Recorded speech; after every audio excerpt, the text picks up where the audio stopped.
होणार असून मी या घरची या गाजलेल्या मालिकेतून घराघरात पोहोचलेला अभिनेता शशांक केतकर गेल्या काही वर्षात स्टार प्रवाहाच्या वेगवेगळ्या मालिकेत झळकला होता. आता तो झी मराठीच्या कमळी या लोकप्रिय मालिकेत दिसणार आहे. यात तो एका युवा राजकीय नेत्याच्या भूमिकेत दिसणार असल्याचं पाहायला मिळतंय.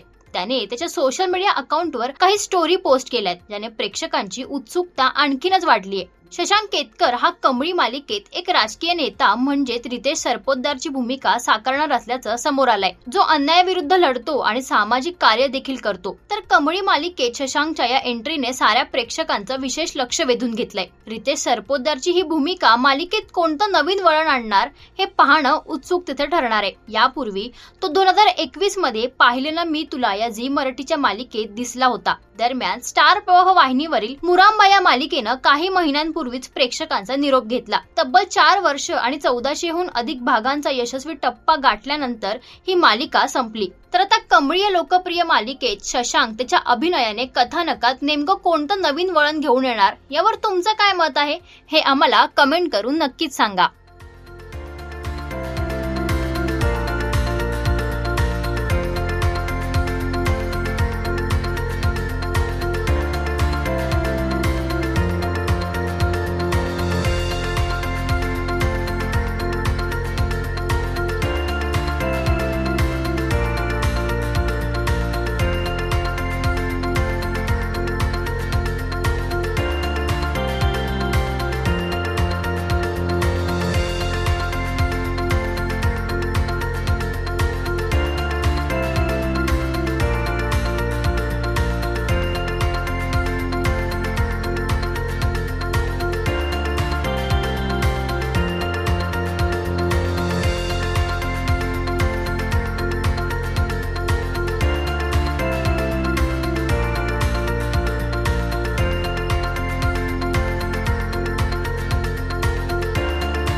मराठी मनोरंजन सृष्टीमधील मालिका, चित्रपट, नाटक तसेच कलाकारांबद्दलच्या नवीन अपडेट्स जाणून घेण्यासाठी नक्की सबस्क्राईब करा इट्स मज्जा मराठी या आपल्या नवीन यूट्यूब चॅनलला.